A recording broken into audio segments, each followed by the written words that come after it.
ایک شاندار ڈھانچہ جو 12ویں صدی کے آثار کی عکاسی کرتا ہے، جو بھونگیر کا ایک قلعہ ہے جسے چالوکیہ حکمراں تریبوناملا وکرمادتیہ نے تعمیر کیا تھا۔ 40 ایکڑ کے رقبے پر پھیلا ہوا یہ قلعہ سطح زمین سے تقریباً 500 فٹ بلندی پہاڑی کے اوپر واقع ہے۔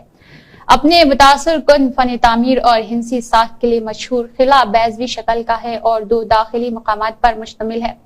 در حقیقت قلعہ پر فوس کا گڑھ ہے اور جو اسے مکمل طور پر ناقابل تسخیر بنا دیتا ہے۔ مزید برآں قلعے میں زیر زمین کوٹھیاں، ہتھیاروں کے خفیہ مقامات، جال کے دروازے اور استبل بھی موجود ہے۔ قلعے کے احاطے میں 2 تالاب اور کچھ گہرے کنویں بھی پائے جاتے ہیں۔ قلعے کے داخلی دروازے پر واقع سردار سروائی پنا کا بت ہے جو اس قلعے کے ایک وقت کے حکمراں اور گوڈ برادری کے بادشاہ تھے۔ اس حیرت انگیز ڈھانچے تک پہنچنے کے لیے سیاح یا تو سیڑھیاں لے سکتے ہیں یا کھڑے راستے پر چل سکتے ہیں۔ اس کے علاوہ قلعہ ہے جو یادادری بھونگیر ضلع تلنگانہ انڈیا کے شہر کے قلب میں واقع ہے۔ یہ کمانڈنگ اونچائی پر ایک بہت بڑی چٹان پر واقع ہے۔ حیدرآباد سے 50 کلومیٹر دور ہے۔ بھونگیر قلعہ اس جگہ کو 10ویں صدی میں تعمیر ہونے کے وقت سے آراستہ کرتا ہے۔ بھونگیر قلعے کو ایک الگ تھلگ ایک سنگی چٹان پر مغربی چالوکیہ کے حکمراں تریبوناملا وکرمادتیہ چہارم نے 1067 میں تعمیر کروایا تھا اور اس لیے اس کا نام تریبونگیری رکھا گیا تھا۔ بعد میں اسے بھواناگیری کہا گیا ہے۔ قلعے میں پائے جانے والے کچھ نوشائستہ کنندہ اور تیلگو زبان میں تھے جو اس دور کے لوگوں کے طرز زندگی کو اجاگر کرتے ہیں۔ قلعے میں پائے جانے والے نوشائستہ جات، فن تعمیر اور کچھ مجسموں سے پتہ چلتا ہے کہ اس قلعے پر ایک طویل عرصے تک چالوکیہ خاندان اور پھر کاکتیہ خاندان کی حکومت رہی۔ پتھر کی دیوار، گرینائٹ کے محرابوں سے سیڑھیاں اور بعد کے زمانے کے ٹوٹے ہوئے اسٹوپوں کے کھنڈرات اب بھی اس جگہ کی زینت بنی ہوئی ہے۔ کہیں 15ویں صدی میں قلعہ بہمنی سلطانوں کے حوالے کر دیا گیا اور پھر ایک مقامی گورنر نے اس پر قبضہ کیا۔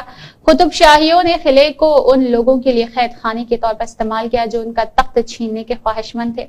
انگریزوں کے دور میں یہ قلعہ ان کی توجہ سے بچ گیا اور اس پر قبضہ نہیں ہوا۔ 1940 کی دہائی کے آخر میں کمیونسٹ انقلاب کے وقت نظاموں کے زوال کے بعد اس کو بہت زیادہ نظر انداز کیا گیا تھا۔ بھونگیر 500 فٹ سے زیادہ بلند انڈے کی شکل والی چٹان کی پہاڑی پر بیٹھا ہوا ہے۔ پہاڑی کے نیچے سے چوٹی تک سیڑھیاں ابھی تک برقرار ہے۔ سیڑھیوں کے شروع میں ایک ہنومان کا مندر ہے جس کے 2 داخلی راستے بڑے پتھروں سے محفوظ ہے۔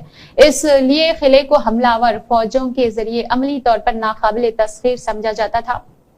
حیرت انگیز چٹان کے ساتھ شاندار تاریخی قلعہ اور جمالیاتی لحاظ سے قلعہ بند عدالتیں جو وقت کی تباہ کاریوں پر کھڑی ہے، سیاحوں کے تصور کو ہلا دیتی ہے۔ ایک کھائی جو قلعے کو گھیرے ہوئی ہے، ایک وسیع زیر زمین حجرہ، جال کے دروازے، ایک اسلحہ خانہ، استبل اور تالاب، کنویں وغیرہ دلکش نظارے کے لیے بناتے ہیں۔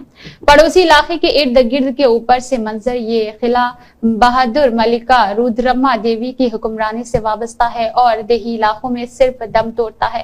بالا حصار یہ پہاڑی کے اور چوٹی پر واقع قلعہ پرندوں کی آنکھ کا منظر پیش کرتا ہے۔ افواہ یہ بھی ہے کہ بھونگیر قلعہ کو گولکنڈہ قلعہ سے جوڑنے والا ایک زیر زمین راہداری تھی۔ قلعے کے داخلے پر ایک مجسمہ رکھا گیا تھا جو قلعے کے آس پاس کی کھدائی میں نکلا ہے۔ یہ ٹریکنگ کا ایک مشہور مقام ہے۔ نیہا خان کی یہ خاص رپورٹ۔